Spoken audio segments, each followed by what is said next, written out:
Christina. Actually, he is saying, please cry for me, Christina. But that's later. But for right now,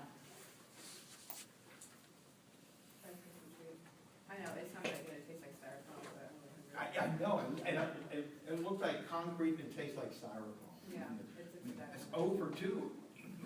Visually disgusting, and it makes a palate impression of the chips. So he's attempting to explain to Athens, through the explanation to the jury, that Athens ought to be grateful for who he is and not continue to have bad things to say about him, and not to prosecute him for things that are sort of trumped up charges, bogus ways of looking at him. And so he feels he has more to say. So his stage, he can say it if he wants to, and that's what he's doing here. He'd already talked a little bit about death in the previous, when we just got started in it, because that's going to be a part of it. It's not as much about death per se.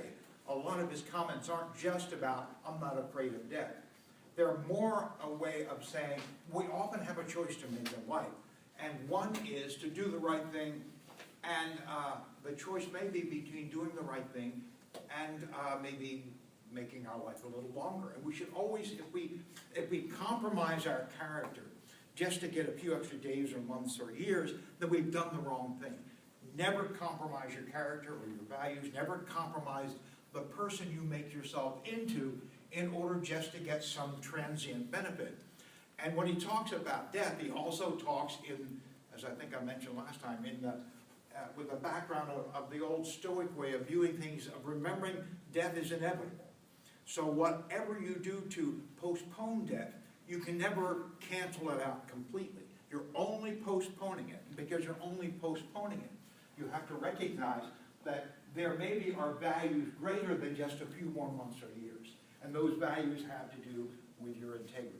And so this is what he is going to try to show, that time and time again, he was willing to risk death as opposed to risking what he thinks is a more precious thing, being a good person and having a great character. At 29a, about A4, he says, to fear death, gentlemen, is no other than to think oneself wise when one is not, to think one knows what one does not know. Now, just at that point, you have to recognize this is a common theme for Socrates as well. In finding every time he talks to people, they seem to think they know something they don't know. They seem to claim to have knowledge that they end up not having at all. So this is not unusual for him to say this is what most people are like. They think they know death is the most terrible thing. But you don't know anything about death because you haven't experienced it. If you haven't had the conscious experience of death, then your knowledge of death is greatly hampered. And yet people, he says, no one knows whether death may not be the greatest of all blessings for a man, yet men fear it as if they knew it was the greatest of all evils. He says, we don't know what death is. We don't know whether it's good or bad for us. But everybody thinks it's so bad that they do anything they can to avoid it. And again, as I say, you never can ultimately avoid death. You can only postpone it. And for Socrates, if you have that in mind, you have to recognize that there are more important things than merely adding a month or two to your life. That, as he says, I don't think most people agree with me, but he's never been a person who really cared whether people agreed with him. Now, there's a little bit of almost a conflict that comes into this, and it's not a bad idea to bring it out. He is saying that most people don't agree with me, but I don't care. This is the way I think things really are. So he seems as if he doesn't care if everybody disagrees with him. But he's also, this whole speech is about how I want you to like me, or I want you to approve of me, or I want you to know who I am and why I am doing these things, which seems to have at least an element of wanting the approval of people who he seems to be saying, I don't care if you approve of me or not. So he seems to be saying two things. He seems to be saying, I see death this way, and most of you don't agree, but what do you know? And then the second is, however, I want you to understand who I am so that you will accept me a little more, not accept me in the sense of invite me home, etc., but accept the fact that I'm not the bad person you have made me out to be. So there's a little bit of a conflict, not a big one, I don't think. And I think it can be resolved pretty easily if we think of Socrates as a person whose main interest is having people understand things the way they really are. And he just wants people to understand him the way he really is and present himself as himself to the jury and thus to Athens. And have that, he hopes, supersede or overwhelm the scandal that has erupted and the slander and the bad-mouthing that has come about all his life. So while he doesn't mind being a nonconformist, it's not that he wants suddenly to get people's approval. He just wants people to know the way he is. That's all. And if they still don't like him, up theirs. And if they do like him, up theirs. Or whatever. No, he doesn't really care that much about whether they like him, but he does want them to know who he is. To understand him and to have it right about him. That's the important thing. If you still don't like him, that's okay. But at least like the person you know me to be. Don't dislike the slander that people told you about me. If you want to like me or dislike me honestly, do it that way. But if you dislike me just because of stories you've held and you have an opportunity to hear the truth, avail yourself of that opportunity. At about somewhere around 29C, you can C3 or C4, at that point, he sort of floats another hypothetical. He will occasionally float hypotheticals in this long speech of his. And this hypothetical is saying, what if you offer me a plea bargain? What if somebody in the jury, what if the jury decides, you know, we think they've overplayed the hand, the prosecution. We don't think they really have the goods on you. You've convinced us through your defense, etc. So we'll let you go. But one thing, give up philosophy. Retire. You're an old man. Retire. Be good with you. Go down by the Aegean Sea. Put your feet in there and sort of wiggle your toes in the sand. Have a good life for the rest of your time. And he said, what would I say to that? I'd say that's not your choice. Not, it's the choice of essentially of the God who put me here to say, this is what I'm going to do. And if you're going to say, we'll let you go free, we won't kill you, we won't do anything bad to you, if you give up philosophy, he says, I'd say to you, it's the God, Apollo, who set me on the path of philosophy. And as a result, putting me on the path of philosophy, it's only God who's going to take me off the path of philosophy, either through death or some message he sends me. And so I'm not going to take your, you may say that this is a good deal. You ought to take it now because it could be worse.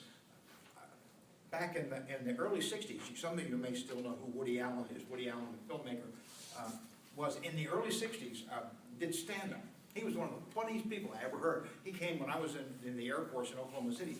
He came to a few coffee houses that were opening around the country, and Oklahoma City had one out in the northwest part of the city, and I went there several times and got to hear people like Joan Baez and Richie Havens and people who were sort of just beginning their careers and got to hear them real cheaply. Woody Allen was just doing stand-up. He never made any movies at the time. This is, again, the early 60s. And he came out, funniest stand-up I ever heard, really fabulous.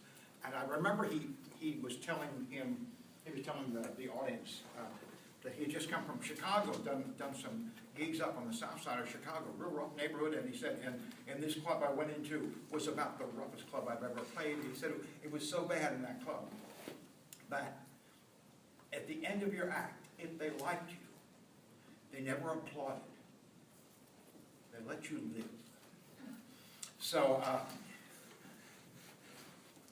seemed to be relevant to that. So what if the jury comes to me, he says, and says, we're not going to applaud, we'll let you live.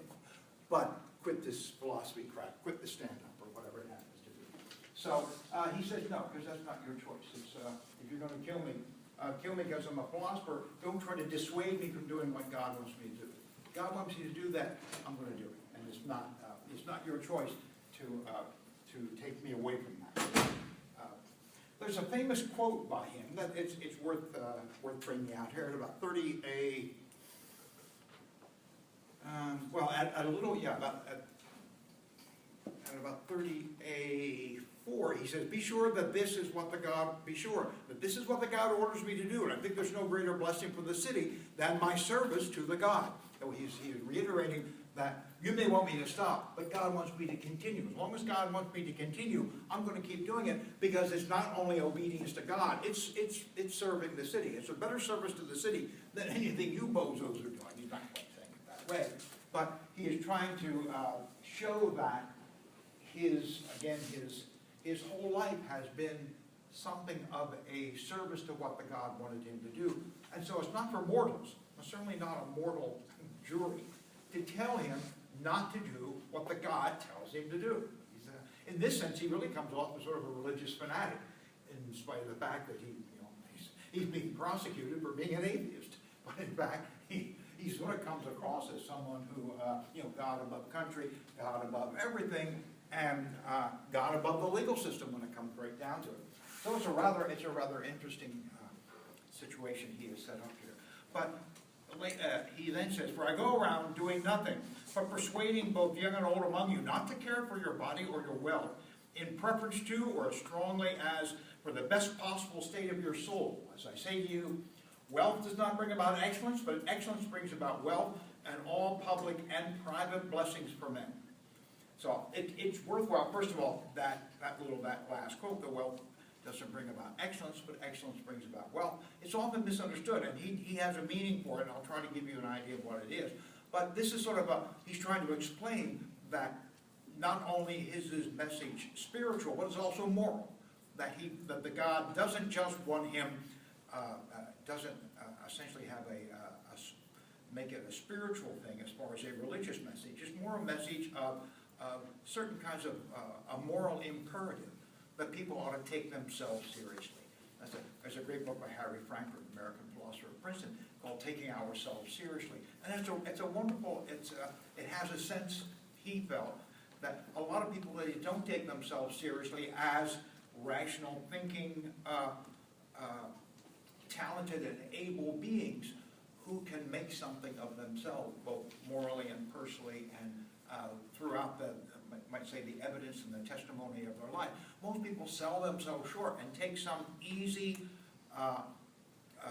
unimaginative path that just sort of stumbles and sleepwalks through life, and then you fall off the edge at the end. And Socrates is saying, take yourself seriously. This is a hell of an opportunity, and frankly, it's the only damn opportunity you're going to have to do this. So he wants, and he believes that God is interested in having everybody take themselves seriously, and that means not taking lousy answers when you can come up with better ones yourselves, and make yourself attuned to what is good in life, and not just what is mediocre in life, and what is just acceptable in life. If all you do is take what's acceptable because it's right there in front of you, like fast food or bricks that taste like sawdust or whatever it is, it's there, it's in the machine, so let's eat it, okay? I think Socrates would say that just because it's there and it's easy, that doesn't make it better, it makes it worse. Because insofar as you accept mediocrity as the norm, you end up not being the kind of excellent person you can be. And mediocrity is a habit. It's not something that happens occasionally. Mediocrity is a habit you get into. And once you get into that habit, it's a hard habit to break. So I think Socrates would have a few things to say. I'll say them for him in our time, and that's what I think he would have to say. But let's talk about wealth bringing about excellence. And of course, everybody knows, at least the old story is that wealth doesn't bring about happiness or excellence or anything like that. But he's going to be saying that that excellence and fulfillment will bring about wealth. And that doesn't make sense. That doesn't make sense at all. Because we probably know a whole lot of people who have made themselves excellent, have good character, have a great deal of integrity, but poor as church mice. You know, they barely have a couple of dimes to rub together. So the question is, how can you get away with saying that when she's just trying to say something cute with little bounds there? But he means it, and this is how I believe he means it. That if you put your character and yourself and your progress as a human being first, the internal progress you can make as an intellectual and a spiritual and aesthetic and all the other great things you can be inside yourself and become that kind of fulfilled person. If you put that first, he says, then you won't really have a whole lot of time for, of course, trying to accumulate wealth or possessions or becoming popular or those kinds of things. But what happens is this wonderful transformation. The transformation that occurs is that as you become more in sync with who you are as an internal person, you recognize how less and less of the external world you need, of external trappings, of possessions or wealth or houses and cars and popularity, the kinds of external things that many of us crave for. He is saying, once you understand that the secret of life's happiness comes from how you gauge and balance your inner self, then you'll recognize how much diminishing importance these external things have. And so, ironically, not really ironically, it's almost sort of serendipitously, I think would be a better way of saying it. Serendipitously, you end up with less externally, but more satisfied with it. Because it's not how much you have, but it's how you are satisfied with what you have that makes life meaningful. That's his whole view, is that you end up creating satisfaction by developing who you are as a person. And then you don't have to look for these false and transitory satisfactions in the external world. And so just a little of them goes a long way. So you do end up being wealthy, but not wealthy at the Bill Gates, Warren Buffett standard. Wealthy because you know what it takes. Everybody needs something in the external world. None of the ancients, certainly not Socrates and Plato and Aristotle, none of them believed that you ought to impoverish yourself. They merely felt that there was a place for external things like wealth and possessions of these other kinds, and that place is not dictated by, do I have more than my next door neighbor? It's dictated by considering my internal state of affairs. What will enhance my life and not overwhelm it or overrule it or make it seem, well, just, again, put it out of balance. A life in balance is something that the ancients really thought was important. But the balance, the whole ability to balance yourself, has to start from the inside. Because the external temptations will always be there, and they have a chance of overwhelming you if you don't already start out with some sort of an internal ballast, some sort of an internal gyroscope that keeps you upright, that keeps you focused. And so, when he is talking about wealth doesn't bring happiness and fulfillment, but excellence brings wealth, he's not saying, of course, that people with great characters have billions of dollars. It's merely that people with great characters have a clear idea of how much externals will enhance their life, and is often well within the reach of anybody. And then their life is satisfied.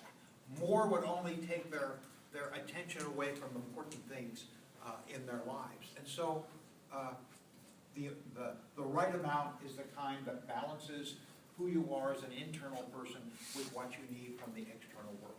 So I think it is a good statement, but it's one that's often misunderstood, and maybe it's still misunderstood.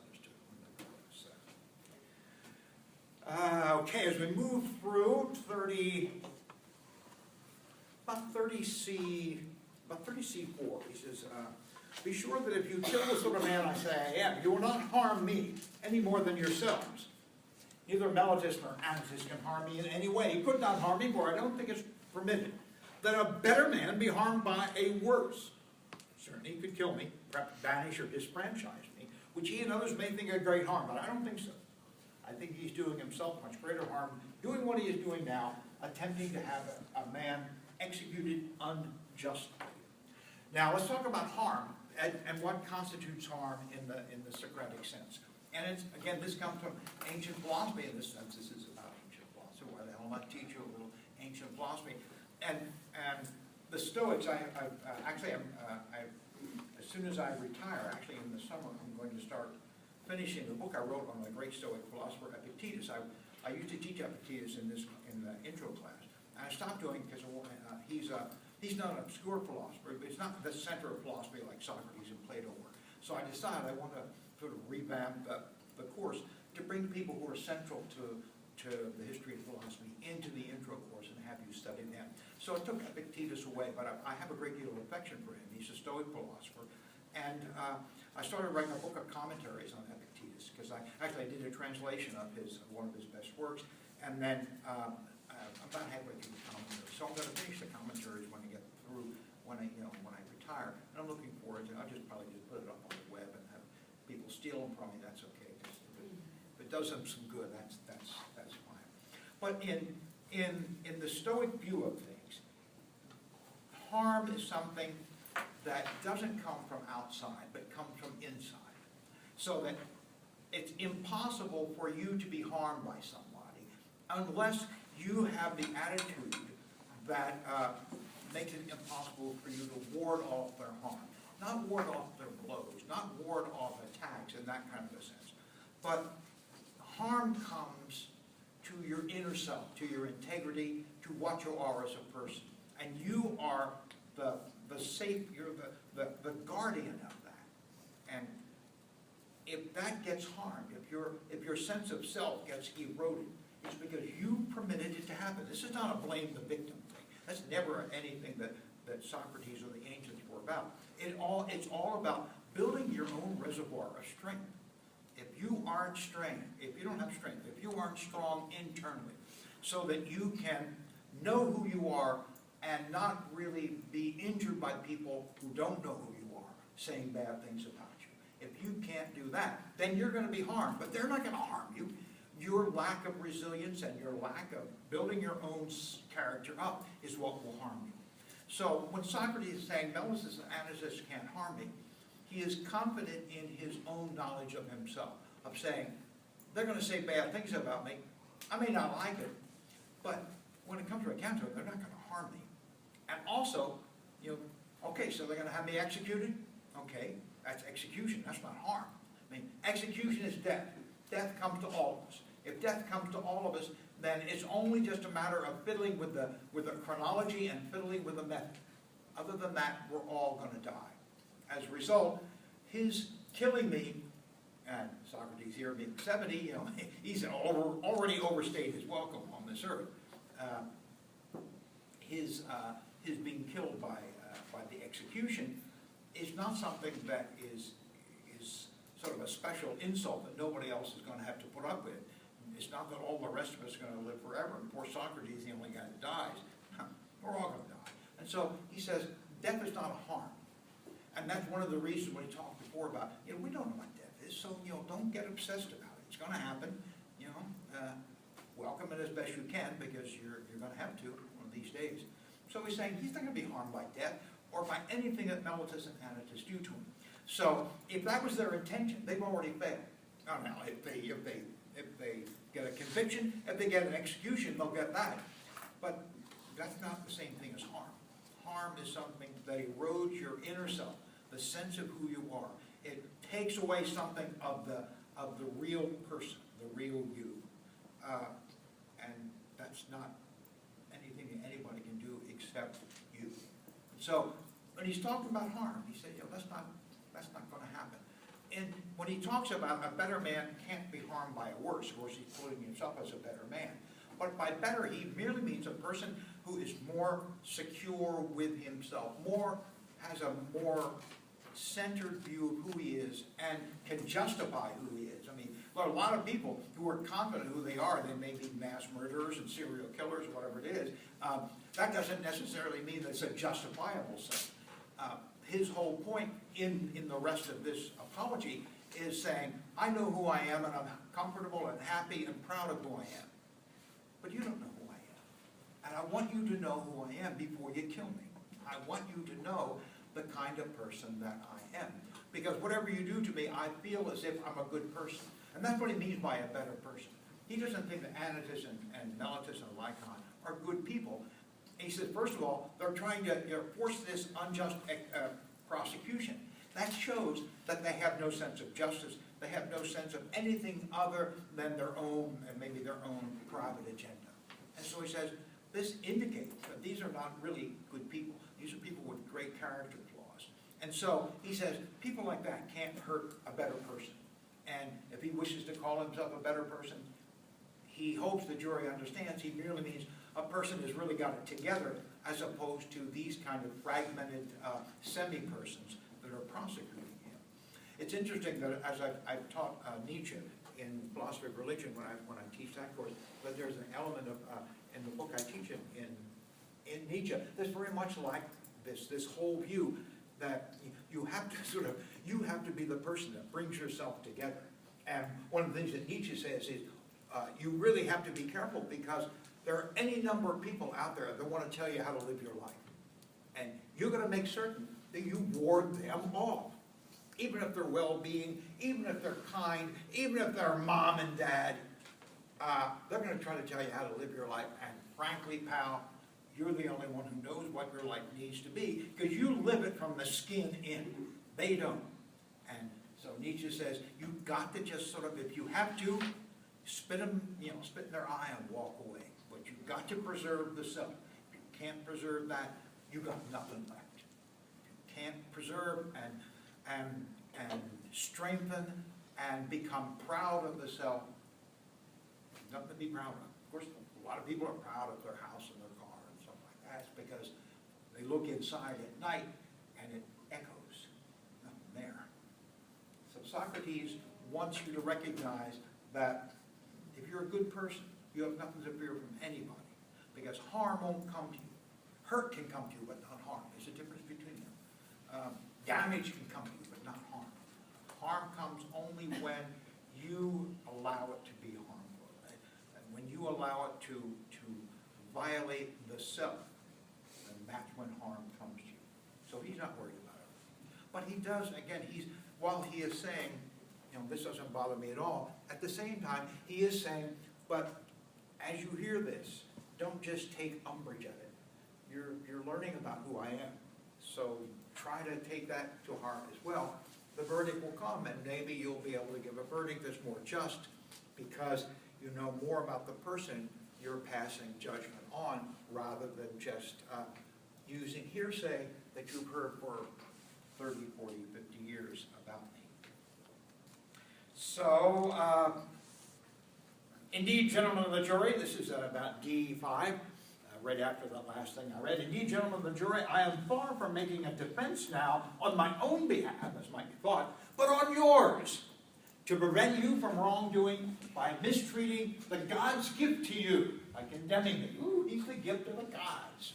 Now, keep in mind, I don't think I mentioned it before. If I didn't, good time to mention. One of the things that was expected in an Athenian trial was that both parties, both the prosecutor and the defendant, had, well, there are two things that have to happen. One thing is, you got to kiss up to the jury. You got to flatter the jury. You got to schmooze the jury. You have to be outlandish in your praise of the jury.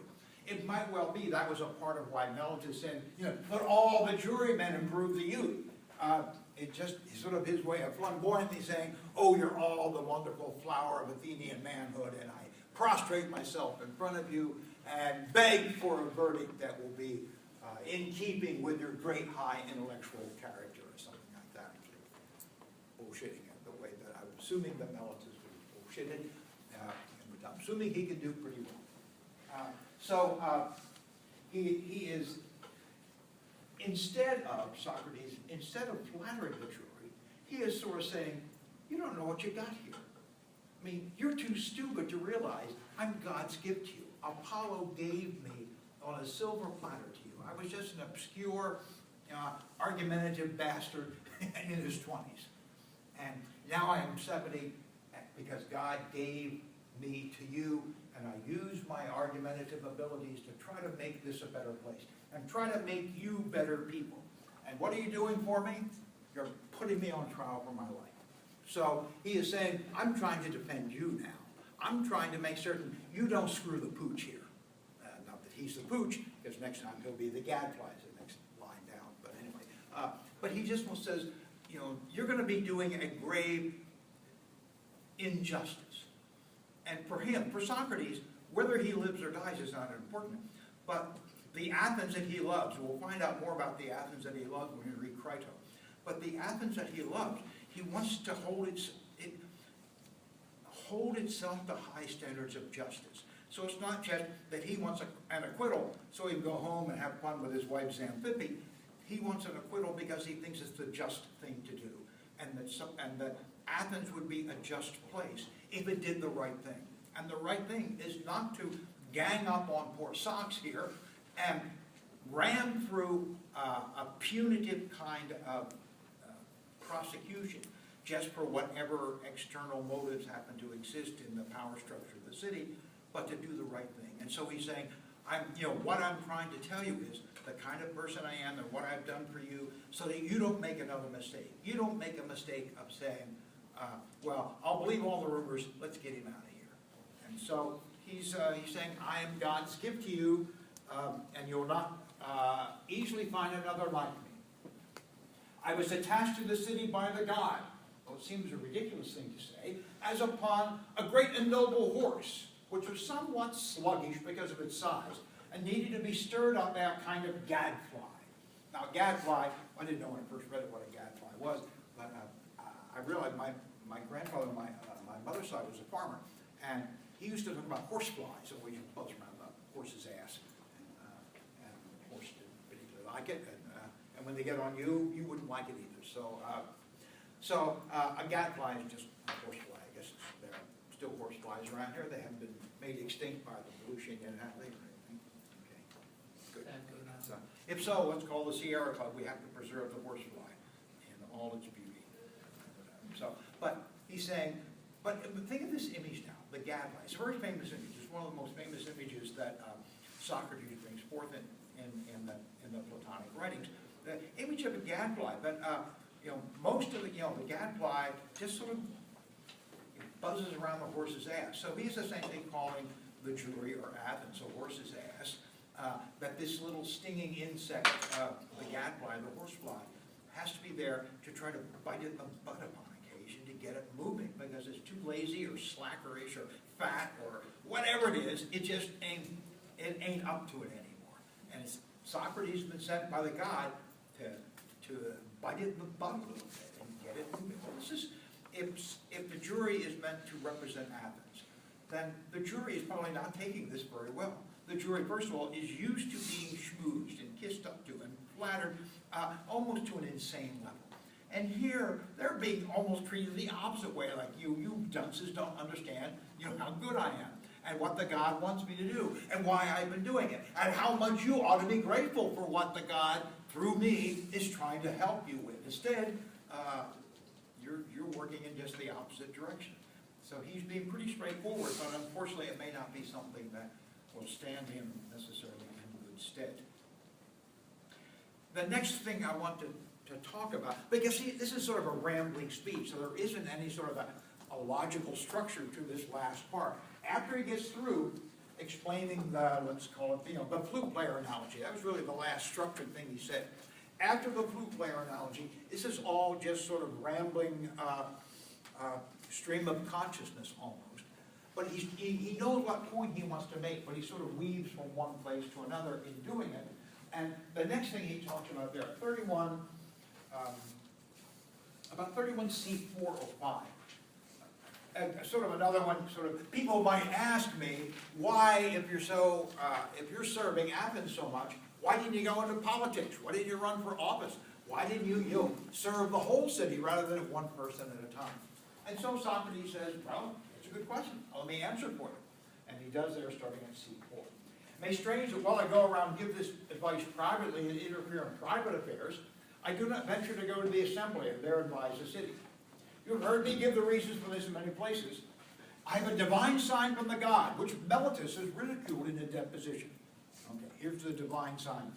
It was mentioned by Euthyphro in the first pages of that dialogue that we read before.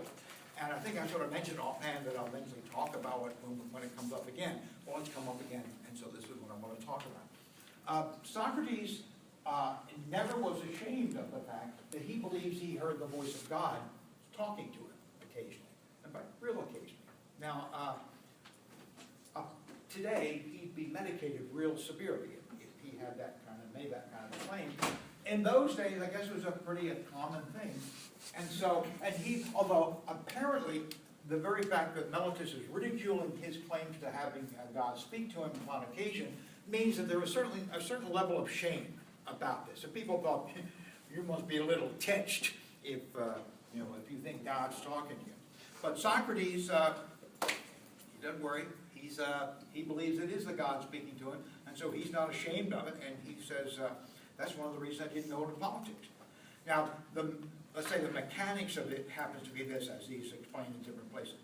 The voice of God, he says, is a human voice. It's recognizably human, but he doesn't recognize the words. It's merely that there is a voice that is recognizably human, saying something he doesn't quite understand, but he has learned to interpret it in a uniform way, in which he says it always works out. When I interpret it this way, it's always right. And so that's why one of the reasons he believes it's from God, because it's infallible.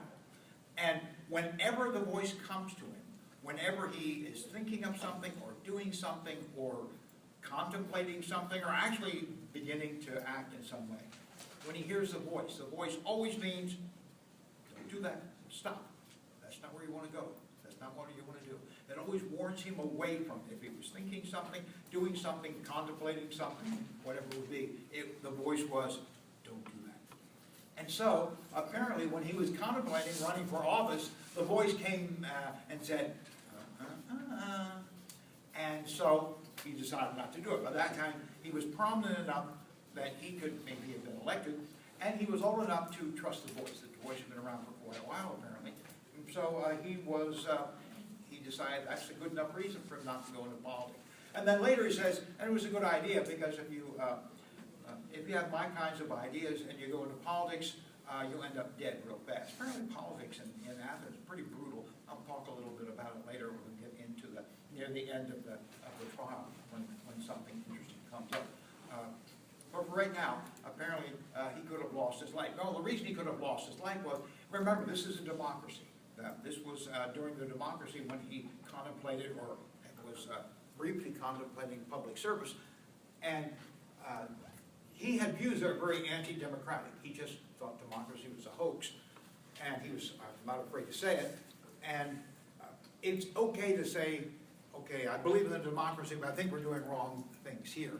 But if you go into it and say, democracy sucks, all of us should be out of work, and we need to have nothing but an autocratic government, or a general, or something like that, that's sort of playing outside the rules, and there were sort of simple and brutal ways of dealing with that kind of dissension. There wasn't a whole lot of free speech. There was some free speech, but political free speech was pretty much greatly restricted in Athens of the time, as opposed to what we have now in our country. So that's, he says, that a person who has views that are different from the majority and is willing to state them and be, and defend them, just may not live very long. And so he recognized that maybe the God speaking to him when he was thinking of going into politics was also saying, I got something more for you to do, and I want you to stay alive a little longer, okay? And then so he continued on with his work, and that seemed to be satisfactory to both the gods and to Socrates, that he continued doing what he was going to do. He wants to talk a little bit as well and continue to offer examples of when he risked his life for principle, for doing the right thing.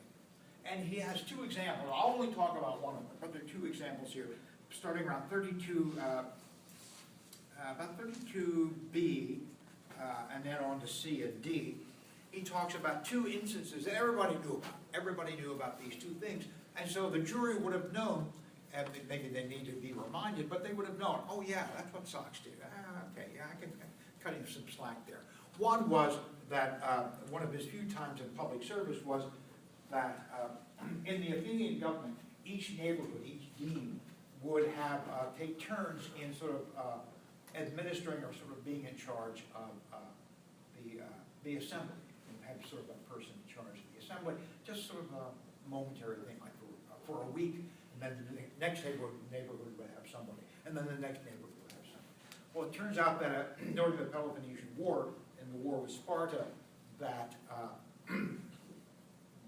terrible naval defeat occurred out by Sicily. And it had a lot to do with Athens overreaching and trying to conquer Sicily and trying to get a lot more territory than they could actually defend and preserve. And so the Navy went out there, and the Navy was really soundly defeated. And they're so soundly defeated that the admirals who were in charge of the ships had the ships retreat, while some of their own sailors were in the water drowning and dying and wanting to be saved. Instead of saving their own, they just sort of sailed out of there and leaving them in the water for the mercy of the sharks and the Spartans, neither of which had much mercy in them. So there became a real scandal about that, and Socrates seemed to be the only person who stood up for a fair trial for these people rather than a lynch mob. So he talks about that. But I want to talk about Leon of Samos, because the next thing he talks about, and it's at about 32c3, that when the 30, he says, during the time of the 30. Now the 30 is the name of a group of people called the 30 Tyrants. It's sort of the more or less official name of them. When the Peloponnesian War ended, and what, about 404, 403, something like that, I don't exactly remember when, BCE. When the Peloponnesian War ended, Sparta won, Athens lost. Sparta took over Athens, but Sparta had its own stuff happening, and so instead of sort of having martial law, and they had a few troops there, but not many. But one of the kings of Sparta did not come, even though Athens was a really prized thing. One of the kings of Sparta didn't come and live there. Instead, they set up 30 Athenian citizens, as they're called the 30 Tyrants. Now these were Athenian citizens who were known to favor Sparta, known to be, you have to almost call them traitors, but they were Athenians. But they were known not to be particularly in favor of the democracy. Sparta was not run by a democracy. Sparta was a police state. Sparta was a state that was run by the military, and the kings of Sparta, and there was more than one king, the kings of Sparta were also generals, and they would ride out, and that's how Alcibiades, the would-be boy toy of Socrates, ended up being able to impregnate one of the king's wives. And have I told you that story? Probably just as well as I don't repeat it, because it's a shameful thing. But actually, that's sort of like shameful things. But that's so. When the 30 tyrants were in power, they were actually Athenians who liked Sparta and liked sort of more strict rule rather than democracy. And some of actually one of Plato's uncles, Charmides, I think, or Critias, was one of the 30 tyrants. So there's a little tiny connection between the 30 and Socrates, but not much one. Here's what they did. They didn't get really much support from Sparta, but they had to keep going. And Sparta wanted them to do at least one thing: kill off the patriots, kill off essentially the people of Athens who were prominent citizens who sort of led the war against Sparta. Kill them all, get them out of there. We don't want any possibility that Athens will rise again with these leaders and come after us again. And so the Peloponnesian War is long, like 30 years long, so it was a hell of a war, and so that was one of the things the 30 were supposed to do. But because Sparta didn't give them any money, they also had to raise money in order to sort of keep things going in the city of Athens. And so the second thing they had to do, other than kill off the patriots, was to kill off the rich people, and then confiscate their money, of course, and their property. And so even if you're a rich person that had no political views whatsoever, if you were rich and we knew where your stuff was, we'd kill you. That's real easy. And that happened a lot. And the 30 were in power for not quite a year, a little less than a year, about 8 months, 9 or 10 months. But in that time, they killed off a whole lot of people. Here's how they did it. And Socrates describes it a little bit. But he doesn't really describe the deviousness of it. Because what they did was, they would, when they identified somebody they wanted to kill, whether it was a rich person or a patriot, they would call in, more or less at random, 5 citizens. Just sort of citizens didn't know each other. 5 citizens, and gave them the task of bringing this person in. And everybody knew, bring him in means, as soon as you leave him, he's going to die. He's going to be assassinated, and that's all there is to it. Everybody knew what was happening. But everybody participated. And what the 30 ended up doing was implicating everybody as an accessory to murder. Everybody at one time got the call, bring in, Easy Eddie from Thebes, or whoever it may have been. And then these 5 go get Easy Eddie, bring him in, Easy Eddie dies, and these 5 people essentially were the conduits of evil. They were the people who were, again, accessories to murder. And everybody ended up doing it. Everybody got the call, more or less everybody. Socrates got the call too. And he came in along with 4 other people, and the 30 tyrants said, bring me Leon the Salaminian, Leon from Salamis. Salamis is a little island on the west side of the Peloponnesian Peninsula, sort of close to Thebes, but it's a part of Athens, or the Athenian city-state. And so they go out there and have to sort of do a little sailing. It's not that far off the mainland, but you have to do a little sailing to get out there. That's what they were going to do. So they got their orders, they walked outside the court or whatever the castle was, and Socrates, I'm sort of reconstructing this, was probably pretty much what happened. Socrates turned his other port, he said, you know what's going to happen, they're going to kill him. He says, I'm not going to do that, I'm going home. See ya. Socrates goes home, and there's 4 left, and they go get Leon. Leon comes back, Leon dies, Leon's property is confiscated, everything works out real well, except for one thing. If these people come back, and these 4 people bring in Leon, a group that's called the 30 can at least count to 5, right? And so they go, wait, who the hell is missing? And they find it Socrates, and this didn't happen often, but when it happened, the person who refused to go along with it, their name went to the top of the list. Didn't matter if they had money, didn't matter if they were a patriot, they pissed us off, and we can do it. And so that's what happened. And he says that. He says that if it weren't for the fact that rebellion came, actually a revolution overthrew the 30. Actually, there was, right near that time, there was a group of democratic patriots who had gathered a small army and were sort of massing on the northwest side of Athens. And not too far from Salamis. And not long after that, they actually overwhelmed and the 30, and the 30 were dispersed, some of them were killed, some of them were sort of allowed to go into exile. But if that hadn't happened, let's say, for 2 weeks, Socrates probably would have been killed. He probably would have been, sort of next one on the list. So what he's trying to do with all this is to say, I defied the 30 because I knew it was a wrong thing that they're asking me to do. And I knew that by defying them, I was sure to die. But he says, to do the right thing is the only thing that should matter. And if it's a risk of death, then take the risk. But don't do the wrong thing. Don't do the wrong thing because of the risk of death. Do the right thing, accept the risk, and take what comes to you. But do the right thing. And he felt he was doing the right thing by not caving in and not bringing Leon the Salaminian. More talk about this, that. But there's a nice moment in 33D1, starting at 33D1, which I think is one of the great, almost a great dramatic moment in this. I mean, you might see this as a somewhat boring, a boring reading. Casey is evidence of how boring it is, and so if it is that, here we have what seems to be a great dramatic moment. He hasn't really talked that much about the charges against him ever since he got through with the flute player analogy. But then suddenly, as I said, this is sort of stream of consciousness. He veers into this knockdown argument. And philosophy, a knockdown argument means an argument that you can't refute. It is so damn good. And so he suddenly comes, he says, if I corrupt some young men and have corrupted others, then surely some of them who have grown older and realize I gave them bad advice when they were young should now themselves come up here and accuse me and avenge themselves. Well, this is a really great moment. It's sort of, keep in mind, if the charge is corrupting the youth, this is not a victimless crime. This is a crime with victims. Where are the victims? Socrates is calling them out. He's saying, okay, if I've been doing this for so many years, there must be a whole shit pot full of victims out there. And come right up.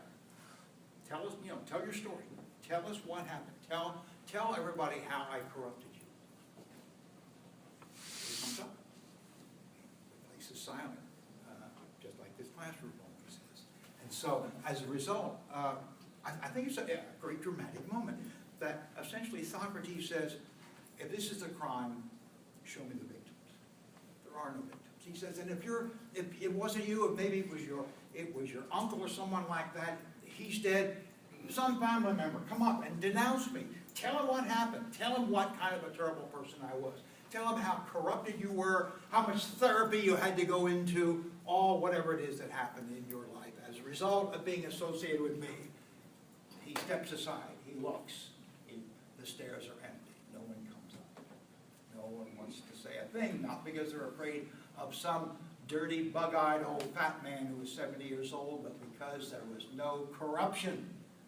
And that's sort of the point he is making. It's a great, like I said, it's a great moment. It's a great argument, because no matter the other arguments, I mean, the other stuff that he was doing was fluff on side of, if there is a crime, show me the victims.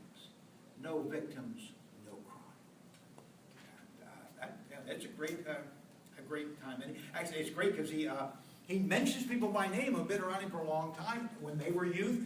Crito, Critobulus, all these different people that everybody knew by name. He can point to them and say, okay, it's your chance. Here's your chance. You've always wanted to do it. You can do it now. Nobody. Pretty nice moment there. Now, I mentioned there are two things that every Athenian trial had to have, or was expected to have. And now we come to the moment of the second thing. And it is a moment that only the defense will have, because it has a tactical reason for it. When the defense ends its presentation, the vote comes up right away, guilty or innocent, and everybody votes. So it began as something of a tradition, but as thought to be a rather savvy tactical tradition, that near the end of your presentation as a defendant, you start making a big emotional appeal to the jury. And you start crying and weeping, and you're allowed to bring your wife out there. Oh, please don't make me a widow. He's a good man. He's a good man. And bring the kids out there and let them cry. Ooh, Daddy's in the pokey. Daddy's in the pokey. That's too autobiographical, I suppose. You have no idea how honest a person I am, and you probably never will. And you would be appalled how honest I am. Actually, that was something my stepdaughter, Kim, I heard her singing once, when I was, in fact, in the pokey, and she was on the other, I was in a whole week, so she was on the Winchester, Virginia. I never lived there, but I never will. She was on the other side of the bars, and she thought it was the greatest, what a great adventure. Daddy lost his shoelaces and his belt, and he'd been, not that bad, but it was, but she just thought it was just a game, a wonderful game. Daddy's in the pokey game. So what better game to play other than Daddy's in the pokey? She played it for several hours until Daddy got out of the pokey. And that might have been something good. It didn't do anything for the jailers of Winchester, Virginia. They didn't moisten up with Kim dancing the Daddy's in the Pokey song, but that'd be a nice song. Could anybody? I already have the group Butt Vomit write and perform the song "You Can't Shit Higher Than Your Ass." But maybe anybody here want to do a Daddy's in the Pokey song? Maybe something a little less metallic than Butt Vomit does. Some sort of a Sesame Street kind of a song. Maybe Sesame Street ought to sort of prepare children for the inevitability of Daddy going in the pokey. These days it's probably quite an ordinary event. And to make a little song about it, well, look, it's just a thought. And I can see a certain amount of hostility here on the faces. And that none of you would have sang, Daddy's in the bleeping pokey for me. So, well, you probably would have had an edge to it. And she had a certain amount of wonderful, playful innocence about it, which I loved. So anyway, back to Socrates. He says, I'm not going to do that. And he says, this is demeaning. It's demeaning to the process, and more or less it's demeaning to yourself. And then he points out people in the jury. He says, I've been to your trial, and you did the same crap. You did the sort of thing, oh, please, jury. No, I promise I won't do it again. All that kind of, and then, that's supposed to be it. And then when the jury is all sort of overwhelmed with emotion for you, you immediately say, okay, let's take the vote now. And then you get them to vote when they're so, he's such a good person, innocent. That kind of, that's what the jury did. That would have been real nice, I suppose. But Socrates is saying, you're not getting that from me. He said, that's disrespectful to myself. I'm not going to lower myself the way you people lower yourself in your trials and do that kind of stuff. And so he sort of puts one last thumb in the eye of the jury who expected him at the very beginning of the day to be kissed up to rather royally. He just continues to trump down into the ground. And so then they have to vote. Remember, there were, still are, they're probably still there waiting for whatever. By the way, I do want to say, if you get a summons for jury duty, take it. I think, I've done it twice now, and I think it is one of the great experiences you can have. I'm serious about that. I think if you get a chance to, don't go up to the bailiff and make some claim that you've got a communicable disease or something like that. Even if you do, it's how any of you are as bad as the other communicable diseases on the jury.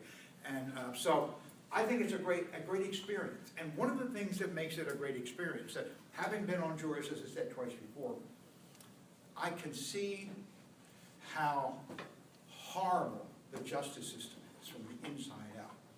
And there is no better way of being scared straight than participating and saying, holy shit, these people are supposed to be impartial, intelligent, objective weighers of evidence.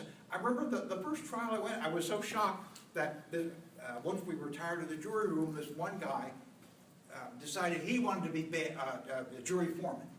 And nobody else sort of, I didn't care, but nobody else. And then as soon as he named himself, we all said, okay, pal, you're jury foreman. He immediately launched into almost a love poem about how hot the bailiff was.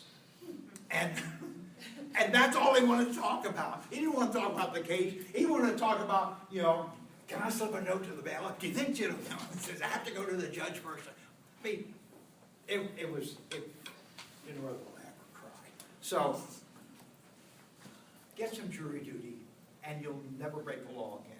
You'll go 35 in a 35 zone the rest of your life, I promise you. If you don't know how things happen in the system, you won't be prepared for how things happen in the system. So, you're not old enough to be on Socrates' jury, sorry, but there were 501. So they take the vote, guilty. He says, there's a close vote. He says that, if only 30 people had changed their votes, I'd be going home free. That's sort of, with a little math, you can figure out that the vote was probably something like this. Where 30 people went here and went there, be 251 to 250 for acquittal. And in these trials, of course, it's only a bare majority that takes. You don't have to be unanimity, of course. So a majority is all it takes. And so he was convicted, 280 guilty, 221 innocent. Now the next part of the system is pretty interesting. The jury, if he is found innocent, everybody goes home. That's it. Of course, we know that. If he's found guilty, the jury has to stay for one more task, because the jury also decides what punishment to give. And what punishment, it really depends on what the prosecution and the defense have to say. It's a wonderful system. I wish they had that system here. I think it's a great system. First of all, the prosecution stands up after it's over and says, okay, here is the punishment we want the guilty party to take after the guilt has been established. And then after that, the defendant stands up and says, this is what I propose as the punishment for me. And then the jury votes on which one they want, which one they decide. It's either vote for the prosecution's choice or the defense choice. I think it's a great one.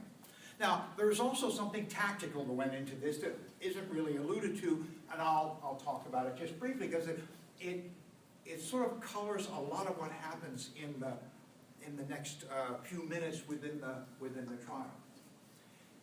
If, for instance, it was an overwhelmingly guilty verdict, if it was instead of 280 to 221, it was 480 to 21, I mean, that would have been an overwhelming verdict of guilt. Then the prosecution can stand up and ask for anything they want. They can ask for, let's kill him now, and then kill him tomorrow too. And they probably get it.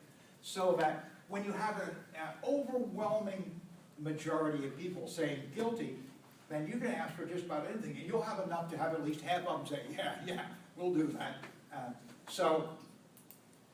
Lopsided verdict, it's really the prosecution show. They can do what they want to.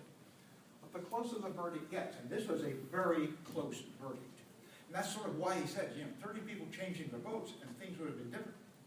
So if it's this close, the prosecution knows that they have to hold on to that vote, because there are a lot of swing votes. There are probably a lot of people who voted guilty, not because they thought he was guilty of some terrible crime, but because he was starting to annoy them and piss them off. And that maybe we just need to show this, this fat fart a lesson, or whatever it may have been. There can be any number of reasons why they might have voted guilty, but not damn guilty. Just guilty because we want to send a message to the guy. So if you're the prosecution, you've got to hold on to all of them. The ones who are, sort of iffy, the ones that are gung-ho, whatever it is, you got to hold on to all of them, because if you get a few defections, and then enough people are going to go to the defensive side, and then it'll be that verdict. I mean, it'll be that punishment, which is almost certain to be less than what the prosecution asked for. So you're going to be modest. You have to be sort of less. Don't be overreaching. As a prosecution, this is all you got. Out of 501 people, you only got 280. You got the conventional wisdom is just play it close to the vest. Don't ask for too much. Be conservative and hold on to the people who may be a little iffy about whether they actually felt he was guilty. So Alta stands up. What's he asked for? Death. Now this is a shock. It's certainly a shock to probably most of the jury members. And Socrates had a lot of friends in the jury. And they probably were saying, my God, Malthus shot himself in the ass again. Because it now seems like, if you're going to say death, a lot of these swing votes are going to say, we may have thought him guilty, but he wasn't that guilty. It wasn't capital. It wasn't sort of thing we want to kill the guy. We just, want to, give him a slap on the wrist, put him, 6 months of slammer time, something like that. But, he was guilty, but and maybe someone thought, well, he wasn't that guilty, and I'm sure he's going to kill him. So that it suddenly seems that here we have a golden opportunity for Socrates. Just propose a reasonable punishment, and he'll probably take it home, and that'll be nice. So Socrates stands up, and he does his thing as well. Socrates, being a philosopher, and unfortunately you only know one philosopher so far, but that's probably one more than you wish you knew. But Socrates, being a philosopher, wants to talk about the concepts involved. And so he wants to talk about the concept of punishment. He's being asked to name a punishment that he has to suffer. So he says, well, what is in the nature of punishment? Well, the punishment should be about getting what you deserve. And that's what, the theory behind the concept of punishment is. The punishment should fit the crime, or at the very least, what you deserve is what you should get as punishment. So he says, okay, let's think about this. What do I deserve? Well, I can only say what I've done, and what I've done should dictate what I deserve. What have I done? Well, he's already mentioned he's God's gift to Athens, and he tried to make everybody better. He tried to make it a wonderful city. He tried to enlighten the city. He tried to make people improve their lives, help people flourish. He said, wow, what a guy. And as a result, he says, you know what, if I should get what I deserve free meals in the Prytaneum. He mentions this at about, on the Prytaneum thing, about 36D4. The Prytaneum now is a hall of heroes. But the Prytaneum is a place where if you got voted in by the assembly as a great hero, maybe you're a war hero, maybe you're an Olympic victor, maybe you're a great politician, maybe you were a playwright, someone who distinguished themselves in service to Athens. They could be voted into the Prytaneum. And once you ended up in the Prytaneum, It was easy street for life. If you were poor, you were suddenly rich, because you could live there if you wanted to. At the very least, you'd get free meals, and you got to go there, and ordinary citizens would come in, thank you for your service to Athens, etc., all that kind of stuff. This is where the great people of Athens were, in their lifetime, allowed to come and be acknowledged for how good they are. So he says, okay, what have I done? Only been the best thing ever happened to Athens. And so he says, okay, that's what my punishment was going to be. Free meals in the Prytaneum. So here we have a really nice sort of contrast. Death, free meals for life. All for the same crime.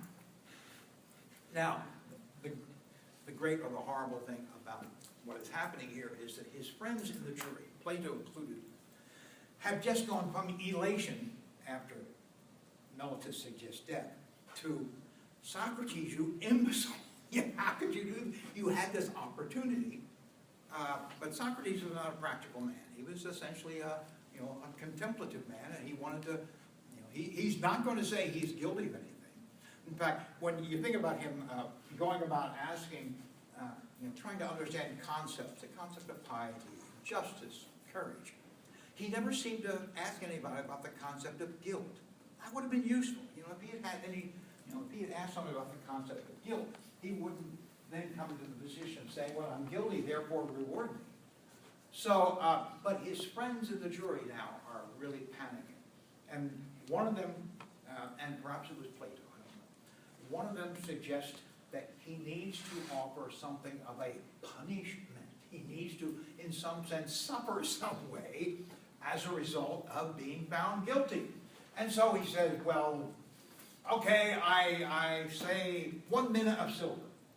Now, 1 minute of silver, not a big, it's sort of in contemporary times. Think of what you'd have to pay if you parked overtime at a parking meter downtown. And so a parking meter fine. So, there we have another nice contrast. Death, parking meter fine. Still, it seems like a certain amount of disconnect. So, his friends on the jury, and this is sort of almost the height of absurdity, his friends on the jury take up a collection for him. And they take up a collection of IOUs in which they finally get enough so that 30 people on the jury say together, they will give 30 mina of silver to the Socrates Defense Fund or something of that sort. And so they hand Socrates these IOUs, and Socrates looked at it and then says, okay, then my final punishment, will say 30 mina of silver. But then he makes the point at the very end, after saying 30 mina of silver, he says, but I'm not paying it. My friends are going to pay it. You're not getting any money out of me. This is money that my friends are going to pay. But, to the very end, defiant about, if I didn't do anything wrong, I'm not going to suffer for it. I'm not going to make myself, I'm not going to demean myself and make it seem as if I think I'm guilty when I'm not guilty of anything. Well, that was his final word. Well, not his final word, because we've got a few pages left. That was his final word to the jury in that way, and so they vote again. And as he says, the vote was now even more overwhelmingly on the prosecution side than it was for the first vote. Maybe 100 more people came over here. Maybe it was something like 380 to 121. Think about that carefully, and you'll realize how incredible that is. What we have are people who voted him innocent. Many people now said, kill him! Oh, maybe I should have said it quietly, but lynch mob mentality. So there were a lot of people over here who said he was innocent, but let's kill him anyway. So it didn't take, just that Prytaneum trick was probably enough to get a whole lot of people thinking, this guy is unclear on the concept. And so at least he won't be able to say in a few days that I've had no experience of death. Because he will have that experience, but he won't be able to come back and tell about it, which is unfortunate. We'll stop there and